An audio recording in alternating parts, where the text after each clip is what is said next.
Hey guys, Louie here, and welcome to the weekend. I'm going to do a long form video right now, talk a little bit about the markets and a little bit about what I do when prices are rising.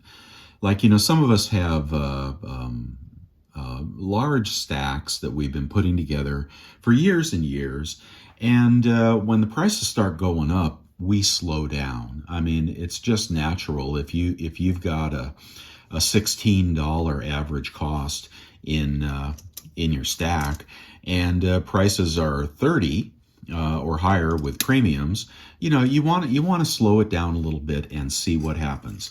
And then there are other stackers that are just starting out and they don't want to miss the next move, and they probably want to continue buying, at least averaging into the market. Not getting excited and spending all their money all at one time. When prices are really high, because that can be devastating. And what I do is I start to dabble. When prices start going up, I'm not buying a lot.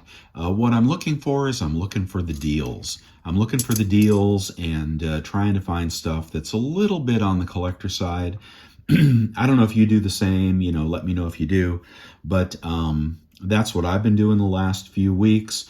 I mean, I did get a great deal on this 1/10 Gold Britannia using rebates and credit cards, so I'm happy to have bought that. The other thing I got, which was pretty much the lowest price 10-ounce bar of the day, and then again using rebates and credit cards, got this well under market, very close to spot, this OPM bar. Very pretty old school bar. OPM is not around anymore. So, that can't really hurt you when you're getting stuff at spot, near spot, under spot. And then the last thing I bought recently is the one I like the most. And I did pay close to $30 an ounce for this. But this is a Jackson Precious Metals 5-ounce ingot. And I saw it pop up on my phone. I thought, wow, that's really pretty. I love the 5-ounce bars. It's a great size for a vintage bar. And these come from, 70s or 80s. And this is their little mini bar. And at first you might think it's JP Morgan, right? JPM or JPEL. It's kind of a strange little stamp they have there, but it's Jackson Precious Metals. They made a bunch of bars in the 70s and 80s, but got this so close to spot that I couldn't say no. So if silver went back to 26 tomorrow, I wouldn't feel bad about it, right? I'm continuing to dip my toe in the market in a measured way with stuff that I know I can hang on to, and down the road I could probably sell, especially if it has a built-in premium like vintage bars. And just to show you a couple other things I've bought in the past, when Scottsdale was really cheap, when the market was really, really down, I picked up a fair amount of Scottsdale. These are these lion buttons. They're stackable. You got to be careful when you stack them, though, because you can only stack them in one way or you'll scratch them up. So one side is convex and the other side is concave, and they stack into a beautiful little tower of silver. But it's kind of an imperfect design, because if you play with them too much, you'll scratch up that lion's face. The other thing I bought and was recommending, people buy when silver was down and the good stuff was getting marked down, are these tombstone bars.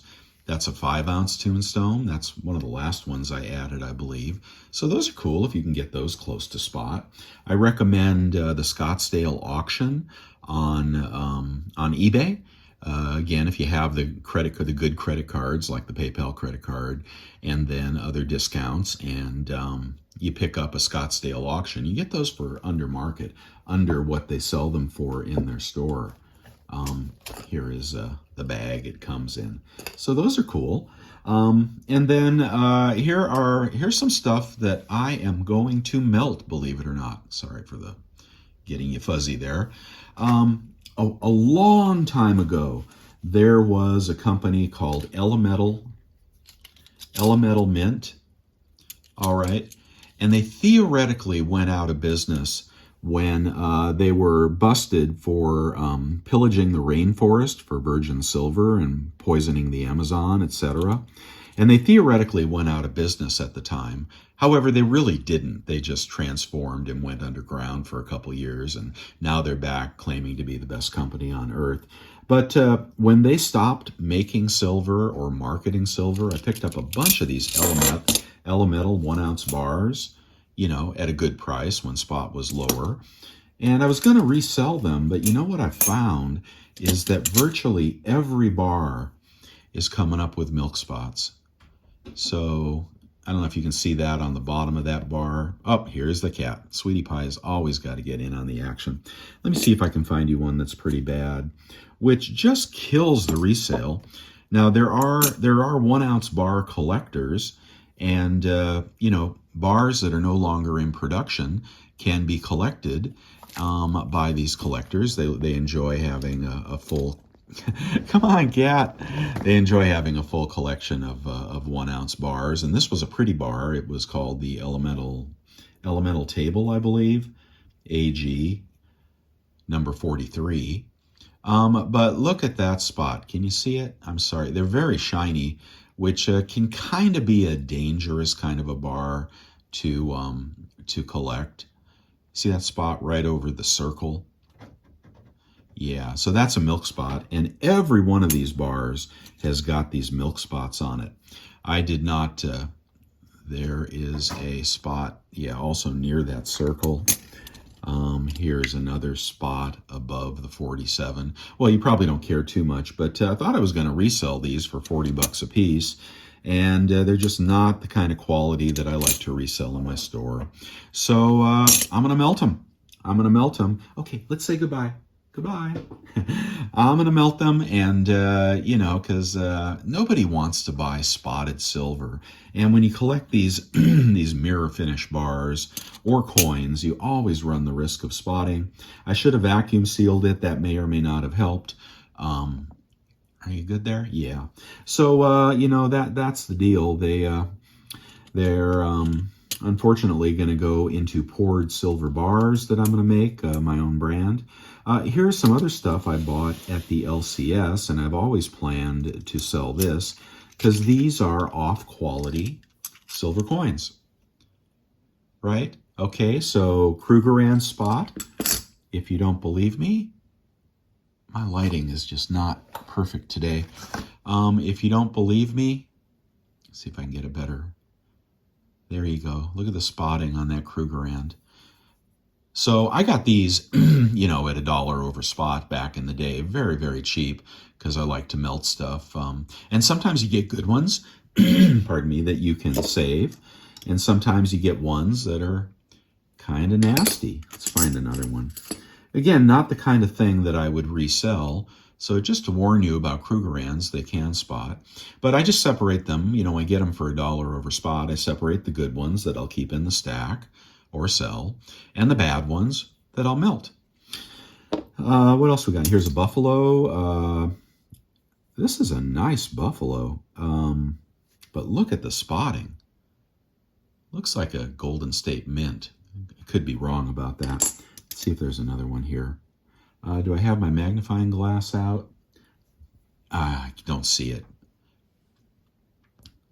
So, buffaloes can spot. Really, really bad looking. And I wouldn't sell that to somebody. Here's another one, very cheap round, made by, it's a Cook Islands round. It says it's 1 ounce, doesn't feel like it. Oh, you know what? This is not an ounce. This is like a half ounce. It says $1, kind of fools you that it's an ounce, but it's a half ounce, very light and very thin. Watch out for that. Hopefully I didn't pay $1 over spot for that. What else we got in here? Here's a Sunshine minting round, which is kind of surprising to me. All around the rim there, you see the milk spotting or the hazing. Oh my God, look how terrible. Look how terrible. So even Sunshine mint rounds can spot. You want to take care of your silver. You want to vacuum seal it. Keep the tube in not a damp place. Here's another one. This is interesting. This is one. This is the binary buffalo. It's a Bitcoin round, and in this coin came a Bitcoin token. It was sealed. You had to peel it off to figure out what the code was, and I guess that's worth $70,000 today. But somebody peeled it off, and now it's melt. It's basically melt. Yeah, I think it was called the binary bison or something like that. Tap to scan. Mint, that's a mintid.com coin. And if you got the Bitcoin sticker, you really got something. Anything else in here that's kind of cruddy? Here is a Morgan. Oh no, this is a Britannia. So Britannias can spot as well, and Britannia and the Royal Mint has never figured out their spotting problem. And the shinier the coin, the more likely it is to spot. Their proof coins are just dastardly for spotting. I mean, you got to take your life in your hands when you buy a proof coin from the Royal Mint. And their Britannias do spot. Unlike the maples, where a few years ago they instituted Mint Shield, and they do not spot anymore. But if you get a tube of 10-year-old maples, you can pretty much wonder if they're going to look like that. Can you see it? It is on all over her forehead, just a cloud of spotting. So I'm going to melt those as well. So we'll make some really pretty poured bars out of those. And, that's what I kind of do. You go to the LCS, you look for spot deals, pick the good stuff from the bad stuff. You look on eBay and other places and use your discounts and get some smoking deals on, vintage bars, etc.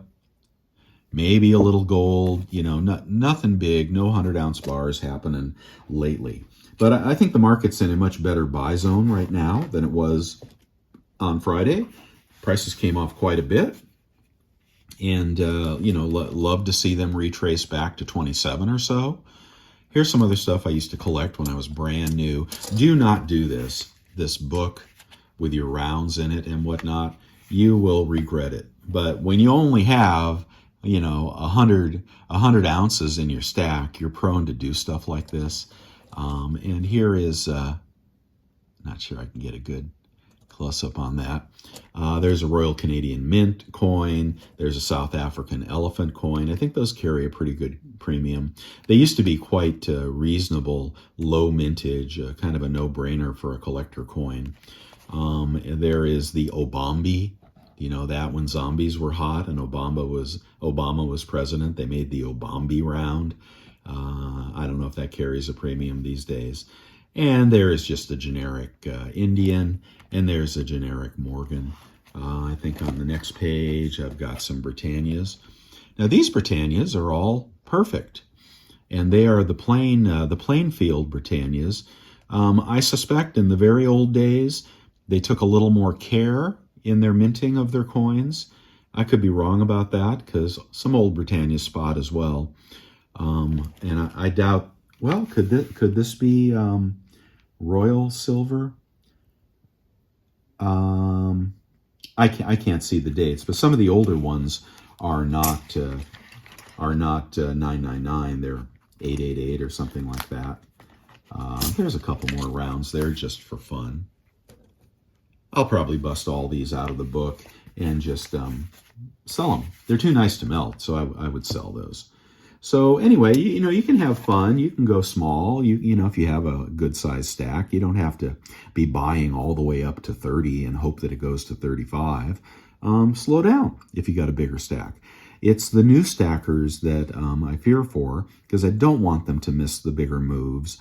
But we were clearly getting frothy as we pushed 30. I think I said I might even, put a put on silver at 29.90, and I'll be damned if it didn't exactly hit 29.90. I didn't do that, I just rode it down and rode miners down as well.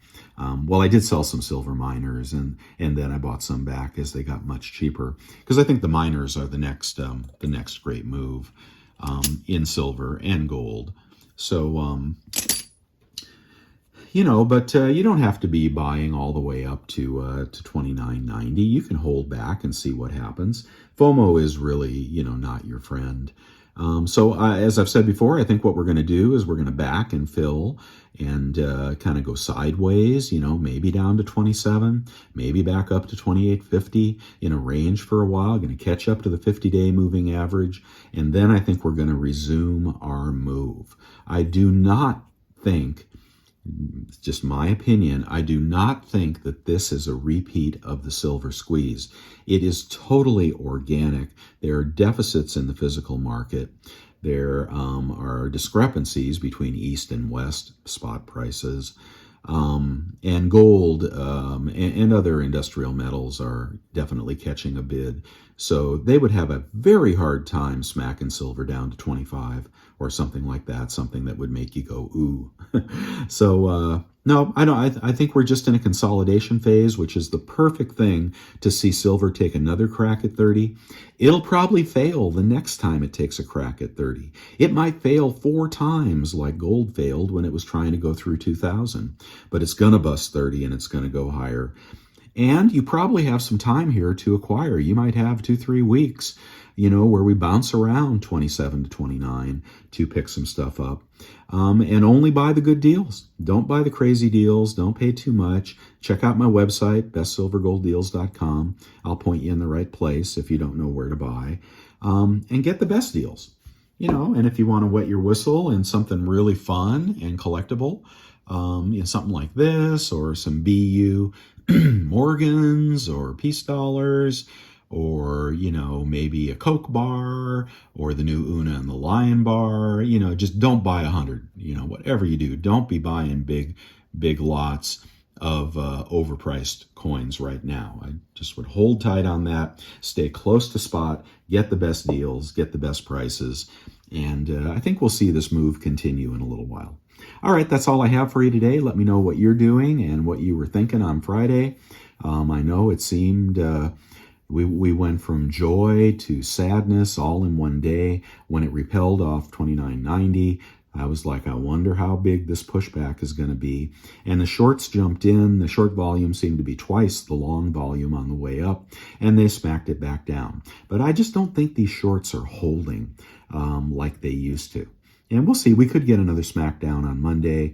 If the on the gold side, if the Iran news peters out, turns out to be a big nothing, gold could take another hit. Monday morning might be a great time to buy gold. That could pull silver down with it. Kind of depends on the market, depends on the dollar, and industrial metals as well. So wait and see if you want, or if you need to do some buying today, do some buying. Keep it small, keep it smart. Okay, guys, that's all I have for you. I'd love to hear from you, and I'll see you in the comments and over at the website. There's a chat room there as well if you want to talk. Bye now.